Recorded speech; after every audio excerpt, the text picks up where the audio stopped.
Começamos então criando os imports. O primeiro import que criamos foi o Drive Manager, onde a sua função é se comunicar com os outros drives disponíveis, pois todos esses drives eles precisam estar registrados na classe, e esse import ele oferece um método estático para poder estar gerenciando o drive JDBC. O próximo import que criamos foi o Connection, onde ele representa uma conexão ao banco de dados. Criamos também o import SQL Exception. Criamos também o import Statement. Ele é usado para criar um objeto Statement, onde ele é responsável por executar as instruções SQL no banco de dados. Também criamos o import do scanner, onde o scanner ele serve para que o usuário digite e ele consiga interpretar o que o usuário escreveu. Então, ele lê o que o usuário escreveu. Criamos, então, a classe adiciona. Fiz a criação do scanner, onde ele tem a função de ler do teclado aquilo que o usuário digitar. Criei as variáveis necessárias, tanto a do tipo int quanto a do tipo string, onde int ela é uma variável para somente números e a string ela é uma variável tanto para número tanto para letras. Utilizei o system.out.print, onde ele serve para mostrar na tela o que estiver dentro das aspas.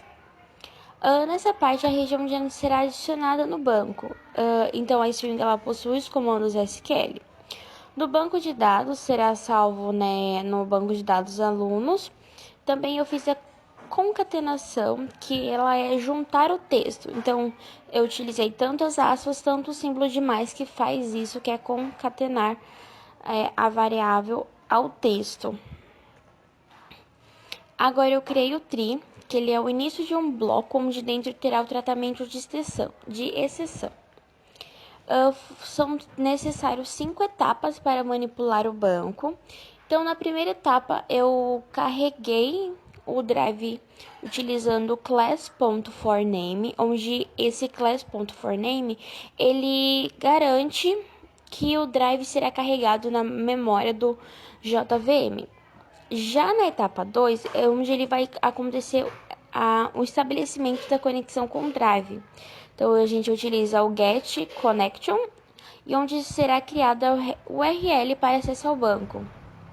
O shutdown true, ele é capaz de encerrar a sessão atual, porque é necessário todas as vezes que formos utilizar o banco, que criamos uma nova conexão e a outra tem que estar finalizada. Se a outra não estiver finalizada, ele dá um erro e não funciona. Na etapa 3, vamos criar os objetos que é responsável em enviar o SQL para o banco, utilizando o statement, onde ele é responsável por enviar os dados ao banco, com o método createStatement do objeto conexão, é onde foi feita a criação do objeto statement. Na etapa 4, é onde será enviado o comando para o banco, podendo ser o insert, o upgrade ou delete. Com o método execute update do objeto statement, ele envia o comando SQL. O comando ele é enviado por uma string que está no parâmetro e executa o comando no banco. Depois disso, ele vai retornar a quantidade de linhas que foi afetada no banco. Ou seja, depois que realizar essa etapa 4, ele vai retornar quantas linhas foram salvas no banco.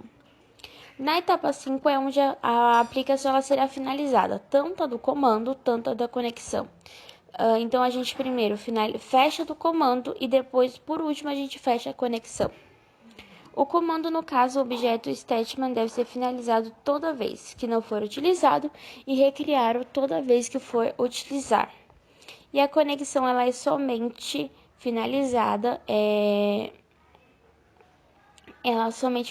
quando termina a aplicação. Então, ela é criada uma vez quando a gente inicia e ela é fechada simplesmente no final que a gente terminar a aplicação. Então, agora nessa parte a gente vai fazer o tratamento de exceção.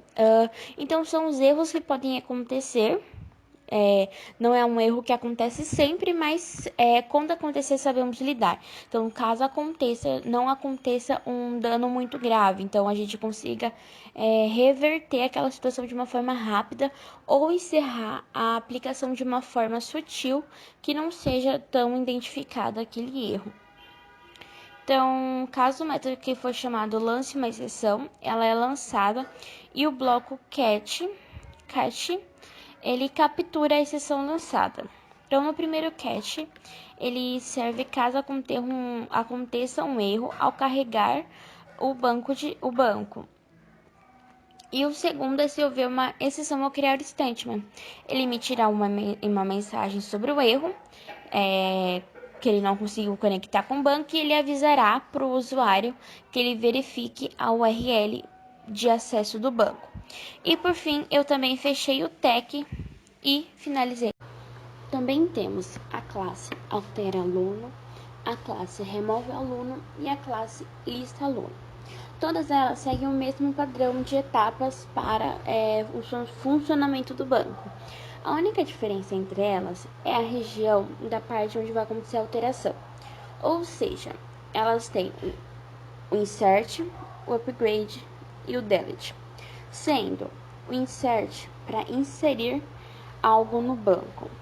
Update serve para alterar, então serve para fazer a atualização no banco. E o delete para fazer a remoção daquilo do banco.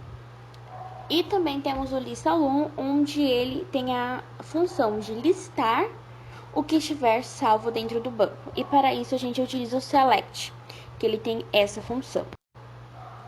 No Eclipse, nós criamos uma pasta chamada lib, que ela vem de biblioteca, e a gente salva o banco ali dentro, o HSQLDB, e a gente salva ele, e depois a gente adiciona o jar para que ele tenha conexão com o Drive.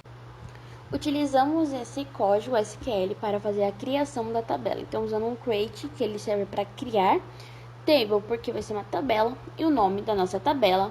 E ali a gente tem o prontuário como uma chave primária, então a gente utiliza o integer primary key not null, ou seja, quando a pessoa for salvar algo no banco, tudo mais, ela não pode deixar essa variável vazia, ela obrigatoriamente tem que estar com algum número.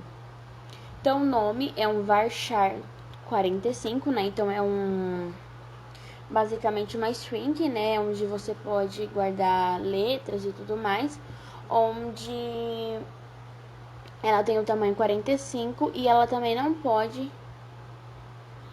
ser deixada em branco. Temos disciplina, né, como varchar também o número tamanho 45 e um média numérico 4,2. Então, o média ela tem essa propriedade porque ele vai poder guardar números decimais também.